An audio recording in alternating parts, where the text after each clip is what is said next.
მასწავლებელთა სასერტიფიკაციო გამოცდები ფიზიკაში 2019 წელი ნოემბერი გამოცანა ნომერი 9.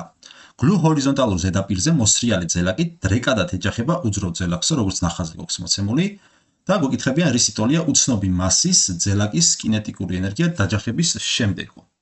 ჩავწეროთ მოცემულობა, რა გვაქვს მოცემული გვაქვს, როგორც ნახაზიდან ხედავთ, დავუშვათ ეს იყოს პირველი სხეული, ეს იყოს მეორე სხეული. პირველი სხეულის მასა M1 ტოლი არის 4 კილოგრამის, მისი შესაბამისი სიჩქარე V1 ტოლი არის 3 მეტრწამის. მეორე სხეულის, რომელსაც ეჯახება უძრავი სხეულის სიჩქარე მასა დავწეროთ ჯერ M2 ტოლი არის M-ის და შესაბამისი სიჩქარე V2, რადგანაც გითხრეს რომ უძრავ სხეულს ეჯახებაო, უძრავი არის შესაბამისად 0 იქნება მეორე სხეულის სიჩქარე.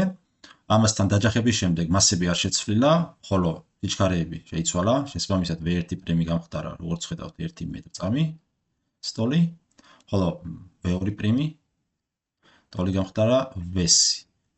და გვეკითხებიან განსაზღვროთ უცნობი მასის ძელაკის კინეტიკური ენერგია დაჯახების შემდეგ. ესე იგი გვეკითხებიან E2 პრიმის განსაზღვრას. კი ბატონო, მოდით ახლა, რადგანაც დაჯახება დრეკადი არის, შეგვიძლია გამოვიყენოთ ენერგიის შენახვის კანონი, რომელიც მდგომარეობს იმაში, რომ ენერგია დაჯახებამდე ტოლი უნდა იყოს ენერგიის დაჯახების შემდეგ. შესაბამისად, E სრული ენერგია დაჯახებამდე ტოლი უნდა იყოს სრული ენერგიის E სრული პრიმის დაჯახების შემდეგ. აქედან სრული ენერგია პირველ შემთხვევაში ტოლი იქნება M1 V1-ის კვადრატ ნახევარს დამატებული M2 V2 კვადრატ ნახევარი. ეს ტოლი უნდა იყოს M1 V1 პრიმის კვადრატ ნახევარი დამატებული M2 V2 პრიმის კვადრატ ნახევარის, ხო? ასე, ეხლა ჩავსვათ, M1 არის პირობით 4, ხო, მასა 4, ესე იგი 4 უნდა გავამრავლოთ. V1 მოცემულობით არის 3, 3-ის კვადრატი მოგცემს 9-ს, გაყოფილი 2-ზე. პირობით V2 გაჩერებულია და ეს 0 არის, შესაბამისად, ტოლობის მარცხენა მხარის შემავალი მეორე წევრი 0-ს მოგცემს.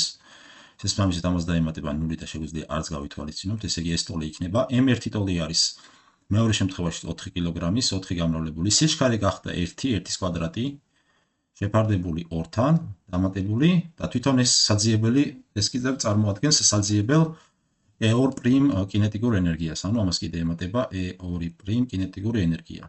ეს 4 და 2 შევკვეცოთ, აქ დაგვრჩება 2, აქაც შევკვეცოთ, აქ დაგვრჩება 2.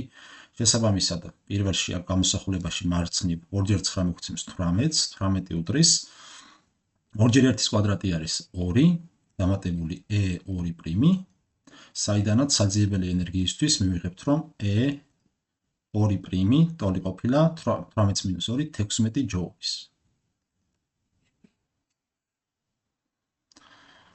პასუხი B.